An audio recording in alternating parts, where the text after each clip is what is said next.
இது மகிமை நேரம். ஆண்டவராகிய இயேசு கிறிஸ்துவின் நாமத்தில் உங்களை அன்போடு வாழ்த்தி வரவேற்கிறேன். ஆண்டவருடைய வார்த்தைகளை தியானிப்பதற்கு முன்பு ஒரு நிமிடம் நாம் ஜெபிப்போம். இரக்கமுள்ள நல்ல ஆண்டவரே, உம்முடைய சமூகத்தில் எங்களை தாழ்த்துகிறோம். இறங்கி நீர் விரும்புகிறதை ஒவ்வொருவரிலும் செய்தருளும் என்று இயேசு கிறிஸ்துவின் நாமத்தில் ஜெபிக்கிறோம் ஜீவனுள்ள தகப்பனே, ஆமென். பிரியமானவர்களே, ஆண்டவராகிய இயேசு கிறிஸ்து நம் ஒவ்வொருவருக்காகவும் தம்முடைய இரத்தத்தை சிந்தி தம்முடைய இரத்தத்தினால் நம்மில் ஒரு புதிய காரியத்தை செய்தார். நம்மை அவருடைய அடிச்சுவடுகளில் பின்தொடர்ந்து வருகிற அந்த மேன்மையை கட்டளையிட்டார். இந்த நாளில் 1 தீமோத்தேயுவின் புத்தகம் 4வது அதிகாரம் 1 தீமோத்தேயுவின் புத்தகம் 4வது அதிகாரம் 12வது வசனத்திலே, உன் இளமையை குறித்து ஒருவனும் உன்னை அசட்டை பண்ணாதபடிக்கு நீ வார்த்தையிலும் நடக்கையிலும் அன்பிலும் ஆவியிலும் விசுவாசத்திலும் கற்பிலும் விசுவாசிகளுக்கு மாதிரியாயிரு என்று ஆண்டவர் சொல்லுகிறதை பாருங்கள். ஆகவே ஆண்டவர் இந்த உலகில் தம்முடைய வல்லமையினால் நம்மை நிரப்பி யாரோ ஒருவரை தேடி கொண்டிருக்கிற நம் ஒவ்வொருவரையும், நீதான் எனக்கு மாதிரி, உன்னை பார்த்து மற்றவர்கள் என்னை பின்பற்ற வேண்டும் என்று சொல்லி ஆண்டவராகிய இயேசு கிறிஸ்து நம் ஒவ்வொருவரையும் மாதிரியாக நிறுத்த வேண்டும் என்று எதிர்பார்ப்போடு பார்க்கிறார். பாருங்கள், அதற்கு 1 தீமோத்தேயு 4:13 அவர் சொல்லுகிறதை பாருங்கள். நான் வருமளவும் வாசிக்கிறதிலும் புத்தி சொல்லுகிறதிலும் உபதேசிக்கிறதிலும் ஜாக்கிரதையாயிரு என்று சொல்லுகிறார். ஆண்டவர் நம் ஒவ்வொருவரையும் மாதிரியாக நிறுத்துவதற்கு தம்முடைய ஜீவ புத்தகத்தை நம்முடைய கரங்களில் தந்து அவர் ஒரு காரியத்தை சொல்லுகிறார்.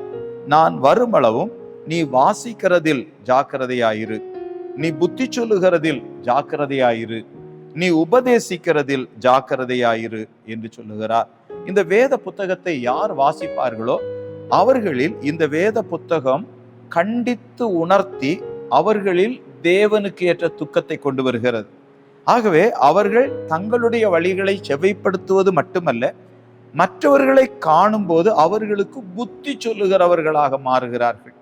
இப்பொழுது புத்தி சொல்லுகிறவர்களாக மாத்திரமல்ல, அவர்கள் தங்களுடைய வாழ்வில் தாங்கள் கற்றுக்கொண்டவைகளை மற்றவர்களுக்கு உபதேசிக்கிற அளவுக்கு இந்த பரிசுத்த வேதாகமம் ஒரு மனிதரை மாற்றி விடுகிறதை நாம் படிக்கிறோம்.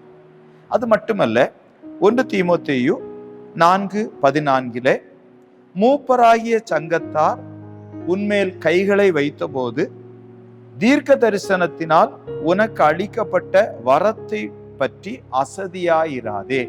ஆகவே ஒரு புறம் வேதத்தை வாசிக்க வேண்டும், இன்னொரு புறம் நாம் அதை அனலூட்டி எழுப்பி விடுவதற்கு ஆண்டவருடைய சமூகத்தில் அமர்ந்திருக்க வேண்டும், கர்த்தருடைய சமூகத்தில் காத்திருக்க வேண்டும்.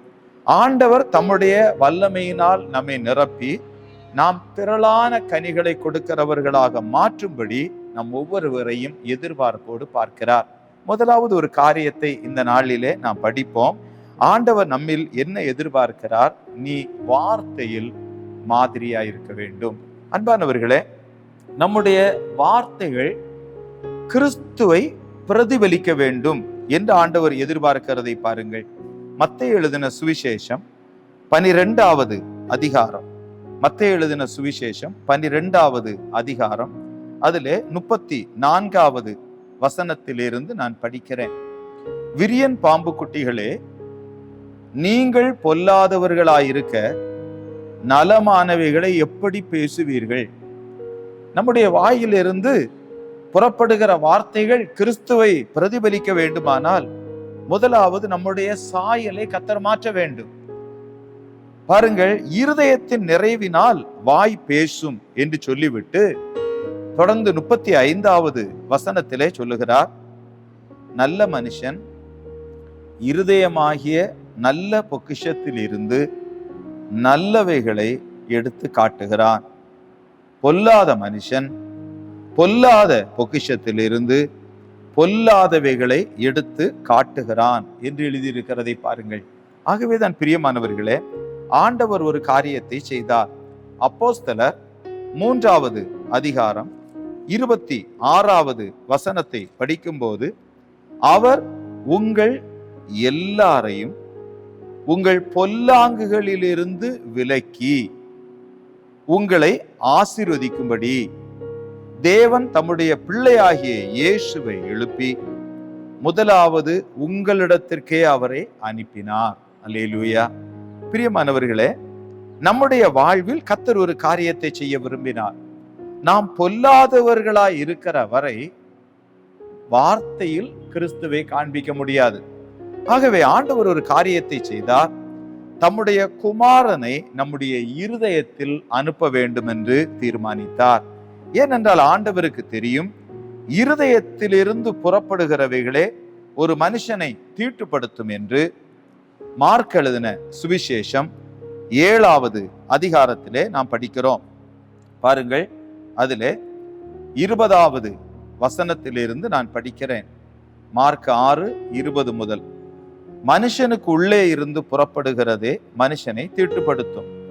எப்படி எனில், மனுஷருடைய இருதயத்திற்குள் இருந்து பொல்லாத சிந்தனைகளும் விபசாரங்களும் வேசித்தனங்களும் கொலை பாதகங்களும் களவுகளும் பொருளாசைகளும் துஷ்டத்தனங்களும் கபடும் காம விகாரமும் வன்கண்ணும் தூஷணமும் பெருமையும் மதிகேடும் புறப்படும். பொல்லாங்கானவைகளாகிய இவைகளெல்லாம் உள்ளத்திலிருந்து புறப்பட்டு மனுஷனை தீட்டுப்படுத்தும்.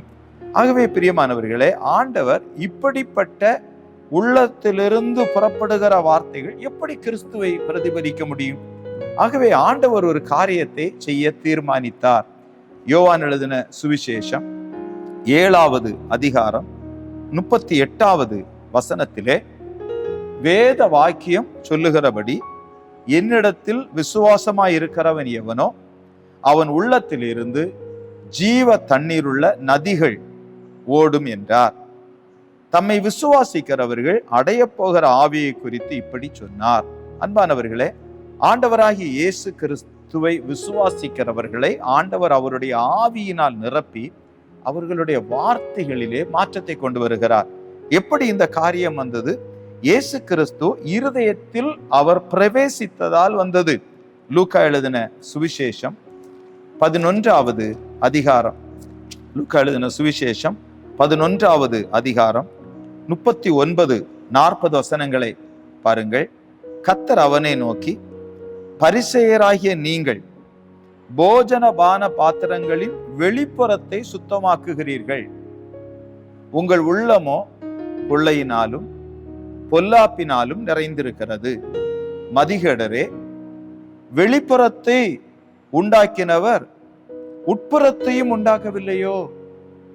அப்படியானால் ஆண்டவர் நம்மிடத்துல என்ன எதிர்பார்க்கிறார்? உன்னுடைய இருதயம் சுத்தமாக்கப்பட வேண்டும். நீ கிறிஸ்துவுக்கு உன்னுடைய வார்த்தையில் மாதிரியாக வேண்டுமானால், நீங்கள் பொல்லாதவர்களாயிருந்தால் எப்படி மாதிரியாய் இருக்க முடியும்? ஆண்டவர் சொல்லுகிறதை பாருங்கள்.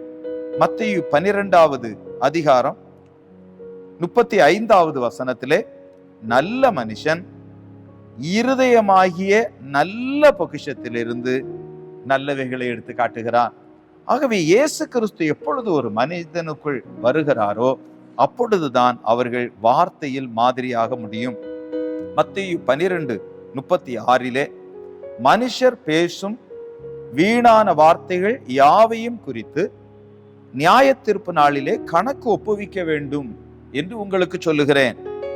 ஏனெனில் உன் வார்த்தைகளினாலே நீதிமான் என்று தீர்க்கப்படுவாய், அல்லது உன் வார்த்தைகளினாலே குற்றவாளி என்று தீர்க்கப்படுவாய் என்றார். ஆகவே பிரியமானவர்களே, ஒரு முக்கியமான காரியத்தை நாம் படிக்கிறோம். லூக்கா 19வது அதிகாரம் 22வது வசனத்திலே, அதற்கு அவன், பொல்லாத ஊழியக்காரனே, உன் வாய் சொல்லை கொண்டே உன்னை நியாயம் தீர்க்கிறேன். ஆகவே பிரியமானவர்களே, நாம் வார்த்தையில் ஒன்று மாதிரியாய் இருக்க வேண்டும். இல்லாவிட்டால் நம்மிலிருந்து புறப்படுகிற வார்த்தைகள் நம்மை நியாய தீர்ப்புக்கு கொண்டு செல்லும் என்ற எச்சரிப்பையும் வேத புத்தகத்திலே படிக்கிறோம். ஆகவேதான் ஆண்டவர் மத்தேயு 12:30 சொன்னார், என்னோடே இராதவன் எனக்கு விரோதியாயிருக்கிறான். இயேசு கிறிஸ்துவோடு இருப்பதற்கு நம்மை அர்ப்பணிப்போமா? அவர் நமக்குள் வந்து வாசம் பண்ண நாம் இடம் கொடுப்போம். வார்த்தையில் ஆண்டவர் நம்மையும் மாதிரியாக்கட்டும்.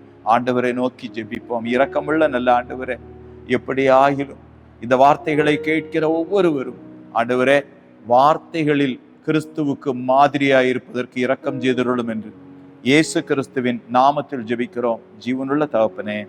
ஆமென், ஆமென்.